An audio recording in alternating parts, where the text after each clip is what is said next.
wa ghanimal khasirin. Alhamdulillah jamaah salat zuhur di Masjid Nurul Islam kawasan industri Batam Bintang Batam. Alhamdulillah pada hari ini kita masih diberi kesempatan oleh Allah untuk senantiasa mencintainya dengan melaksanakan perintahnya dengan menjauhi larangannya. Hidupnya satu amal yang kita lakukan intinya wajhillah untuk meraih menggapai cinta dari Allah Subhanahu wa Ta'ala. Pada kesempatan ini kita akan menikmati fikih siasa, fikih berpolitik cara Islam. Sebab Islam mengatur semua segi kehidupan kita, dari hal yang terbesar tentang akidah, yaitu rukun iman yang 6, rukun Islam yang 5, termasuk yang besar adalah bab mengatur negara dan ketaatan rakyat terhadap pemerintah dan negaranya. Semua diatur sampai Imam Nawawi mencantumkan 6 bab dalam fikih siasa, fikih berpolitik. Silakan sekali lagi para jemaah untuk mendownload kitab Riyadhus Shalihin karangan Imam Nawawi dengan berbagai macam syarat, dan juga silakan untuk membeli kitab aslinya atau terjemahnya beberapa buku mengenai itu. Kita akan jelaskan tentang bahwa wujud itu adalah wulatul umur, diberi maksiat ini, bahwa wajib taat kepada yang mengurus urusan kita, yaitu pemerintah. Selain tentang apabila tidak bertentangan dengan aturan Allah, yaitu tidak berhubungan dengan maksiat, pada ini taati bil maksiat dan haram taat kepada mereka dalam urusan maksiat. Alhamdulillah negara kita masih berpegang teguh tidak melegalkan judi. Dulu tahun 80-an adanya SDSB, itu ada juga podcast. Meskipun tidak dilegalkan oleh pemerintah, bahayanya demikian besar. Sekali lagi kita tengok keluarga kita, orang yang dengan kita jangan sampai terlibat judi, apalagi judi online. Berburu susah untuk judi sekarang sampai bulan. Bayangkan saja perputaran uang judi dari bulan Februari sampai bulan Juni itu 132 triliun. Tadi pagi-pagi TV One dengan Kompas TV khusus membahas tentang judi online. Yang terlibat bukan cuma masyarakat biasa, masih menghadapi ingatan kita. Oknum DPR lagi sidang main judi slot, ada oknum polisi, oknum tentara, oknum guru, semua terlibat, bahkan anak yang masih usia 10 tahun sudah terlibat judi online. Inilah ketegasan pemerintah yang harus benar-benar tegas sehingga tidak terjadi lagi kejahatan judi online itu merajalela. Sekarang bukan berupa uang lagi, Pak, itu melibatkan provider telekomunikasi. Provider komunikasi itu seperti Telkomsel, seperti Indosat, saya bilang seperti itu. Sebab bukan berupa uang lagi, tapi berupa pulsa. Gimana nggak marah coba? Saya nonton bola, habis satu aplikasinya bayar, begitu gratisan, iklannya judi, Pak. Jadi selama 2 kali 45 jam nonton bola itu nggak berhenti orang itu mempromosikan judi. Begitu main game itu judi, ingin nonton film gratis judi, buka Facebook judi, semua berbau judi memang di Indonesia itu. Jadi hanya keimananlah yang Allah berikan kepada kita yang bisa mencegah seperti itu. Kebutuhan naik, meningkat, sedangkan penghasilan menurun, bahkan 10 juta lebih. Yang ekonominya mana sekarang jatuh menjadi bawah. Buktinya apa, Ustaz? Buktinya itu motor pada tertutup, toko-toko offline banyak yang tutup, sekarang ke online. Sampai gitu. Jadi sekali lagi, di antara rahasianya Islam mewajibkan kita memilih pemimpin, dan pemimpin itu harus taat kepada Allah dan Rasulullah.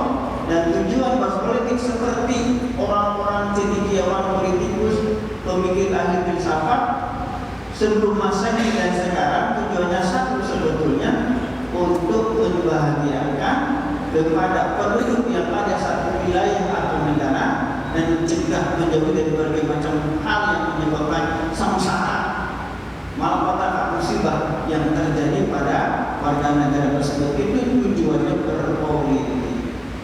Karenanya untuk menjaga ketertiban itu maka Islam menurunkan Rasulullah untuk mengatur semua aspek kehidupan. Dalam kesempatan ini kemarin sudah kita bahas kewajiban pemerintah yang ditegaskan oleh Imam Nawawi dalam kitabnya As-Shalihin bahwa amri ulatil umur, bab perintah kepada ulatil umur, orang yang mengurus urusan mukminah manusia pada umumnya satu wilayah birifki dirayahu, supaya lembut kepada rakyatnya, wa nasihati berikan nasihat kepada mereka, wasyafaqati alaihim dan belas asih kepada mereka, artinya memberikan sesuatu yang akan membahagiakan, menyenangkan, memberikan keamanan kepada rakyatnya, wa nahi an musyrik dan haram menipu rakyat, wa tasydid alaihim dan bengis kejam keras terhadap rakyat, wa himali masalihim dan tidak memperhatikan kesejahteraan kepentingan masyarakat,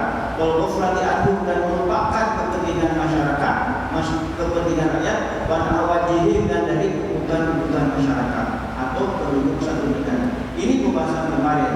Dan untuk supaya terjadi keharmonisan maka diwajibkan bagi rakyat untuk taat kepada Allah, taat kepada Rasulullah dan taat kepada para pemimpin. Dimulai dengan firman Allah surah Hadis ayat 59. Bismillahirrahmanirrahim. Ya ayyuhalladzina amanu hai beriman. Atiiullah, kamu harus taat kepada Allah, wa atiiur Rasul dan taat kepada Rasulullah. Ulil amri minkum dan taat kepada para pemimpin minkum dari kamu. Taat kepada Allah mutlak, atiiullah disebutkan. Wa atiiur Rasul dan taat kepada Rasulullah, taat kepada Allah dan Al-Qur'an, taat kepada Rasulullah, taat kepada sunnah-sunnah Rasul Muhammad SAW. Ulil amri minkum dan taat kepada para pemimpin minkum dari kami, dari golongan kamu. Tidak disebutkan berarti ulil amri minkum, tidak disebutkan kamu harus taat kepada pemimpin, itu tidak mutlak. Taat kepada Allah mutlak, taat kepada Rasulullah mutlak, tapi taat kepada para pemimpin apabila kebijaksanaan pemimpin sesuai dengan sunnah Rasul Muhammad SAW. Ramai Pak ini mau dilegalkan lagi apa judi itu, berapa kali itu DPR mau membuat tapi batal. Allah ini negara kita, bahkan Batam diantaranya mau dijadikan lokasi khusus untuk dan itu tempat judi yang dilegalkan oleh negara. Apa pemikiran orang-orang yang sudah kemasukan iblis itu? Daripada judi di mana-mana tak masuk ke negara, mendingan dilegalkan. Uniknya ada orang yang ke Islam, ngakunya Islam, supaya judi online itu dilegalkan yang kedua kena pajak. Sebab saya lihat perputaran dari bulan Februari sampai bulan Juni itu 132 triliun coba. Yang utang sampai bulan September kemarin dari Januari itu sekitar 74 triliun. Sehingga ada teman yang menjadi ketua pengadilan agama dan teman-teman jamaah yang menjadi ketua Quran yang sebelumnya itu mengatakan banyak terjadi perceraian karena judi online. Makanya begitu saya membuka acara ini, kajian ini, hati-hati waspadai keluarga kita, anak-anak kita terutama, jangan diberi uang untuk beli pulsa untuk beli senjata. Sebab seperti ada beberapa permainan online itu harus beli senjata, untuk beli pistolnya, untuk beli meriamnya, bomnya, harus beli barang berupa uang. Dan itu bisa dijual, itu pun sudah beli judi.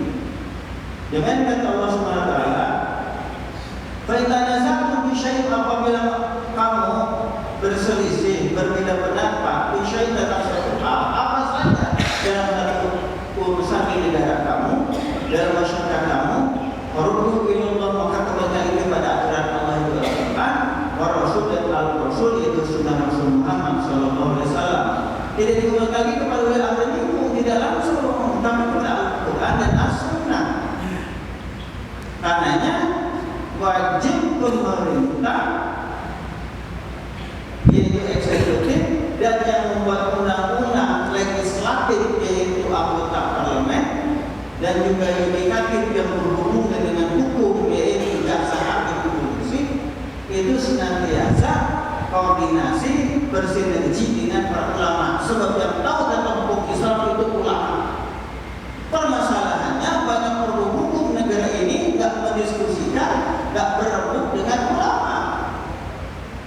Kalau negara kita sebut negara sosialis, kapitalis, sekuler, kafir tak terima. Sebutlah negara Pancasila, tapi kalau kita balikan, ada nggak sesuai nggak hukum negara kita itu dengan 5 pasal 5 sila negara dengan Pancasila itu, ketuhanan yang Maha Esa. Semua produk hukum harus sesuai dengan agama yang ada di Indonesia, khususnya mayoritas agama Islam. Kemanusiaan yang adil dan beradab, persatuan Indonesia, sampai ke rakyat yang berhimah biasa dalam permusyatan, rokilah kesejahteraan untuk rakyat Indonesia. Itulah karenanya jangan salahkan agama, tapi banyak sudut bahasa saya terlalu banyak oknum di negara kita. Sampai semua institusi pemerintahan, departemen terlalu banyak orang jahatnya, sehingga korupsi di mana. Karenanya firman Nazar itu syukurullah kalau bersengketa bermasalah tentang masalah hal, kembalikan kepada Allah dan kepada Rasulullah, berunduk umaro. Sekali lagi, eksekutif pemerintah, legislatif, anggota parlemen, wakil rakyat yang punya wewenang untuk membuat undang-undang mengawasi menegur pemerintah, termasuk yudikatif dan hukum, polisi, jaksa, hakim, itu harus benar-benar bersinergi kerjasama dengan para ulama, dengan tokoh agama yang ada di Indonesia. Itu dari Muslim ulama, pendeta dari Protestan Katolik, Hindu, Buddha, termasuk dari Konghucu. Semua harus dilibatkan dalam semua produk hukum yang ada di negara ini. Kalau dimarginalkan di agama, maka akan terjadi kekisruhan seperti sekarang. Kita tetap optimis, maka sebenarnya kita pembahasan ini ada hubungannya dengan baru dilantiknya presiden baru negara kita. Itu yang baru tanggal 20 Oktober kemarin. Kita harus taat kepada Allah, taat kepada Rasulullah, taat kepada para pemimpin. Perbedaan pilihan politik itu hal yang biasa. Begitu dilantik presiden dari partai manapun, maka rakyat harus merapat untuk mendukung kebijaksanaan pemerintah selama itu sesuai aturan Allah dan Rasul Muhammad Sallallahu Alaihi Wasallam. Bagaimana oposisi? Kalau bahasa sebetulnya oposisi itu mengkritik, memberikan masukan itu bagus. Tapi kalau dalam arti oposisi untuk menjatuhkan, mendiskreditkan, tidak menerima pemerintah yang sah, itu hukumnya haram. Karenanya di dalam Al-Quran disebutkan fitnah dan fashion Allah Rasul itu untuk nabilah. Malaikat apabila berusaha kamu datang satu hal kepada Allah kepada Rasulullah, apabila kamu beriman kepada Allah dan hari akhir. Dzalika khairun wa ahsanu ta'wila. Itulah sebaik-baiknya yang utama bagimu dan lebih baik akibatnya.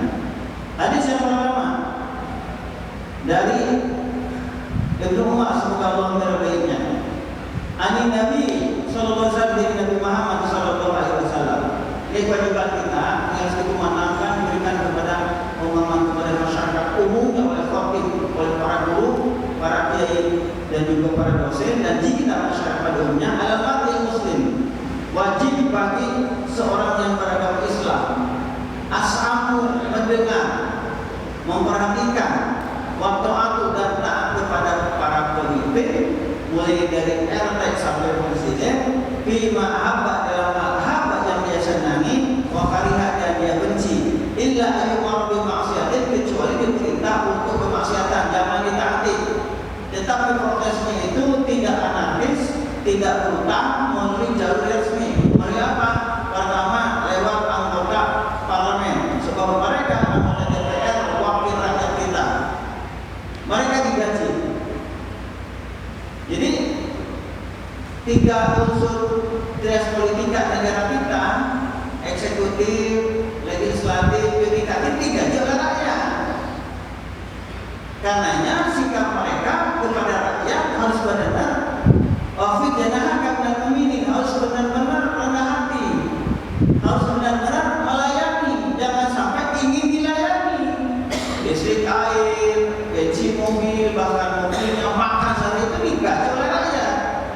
Jadi begitu mereka sebaliknya ingin menjadikan dewa, ingin menjadikan Tuhan, rakyat jadikan hamba, makanya diancam oleh Rasul Muhammad Sallallahu Alaihi Wasallam.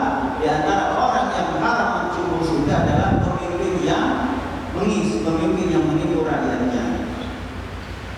Jadi ketatan kepada Rasulullah kesadaran pada Allah mutlak dan datang kepada orang itu terbatas. Apabila kesadaran Allah akan Rasulullah maka harus ditaati, baik dalam keadaan senang ataupun susah, baik dalam keadaan kaya ataupun miskin.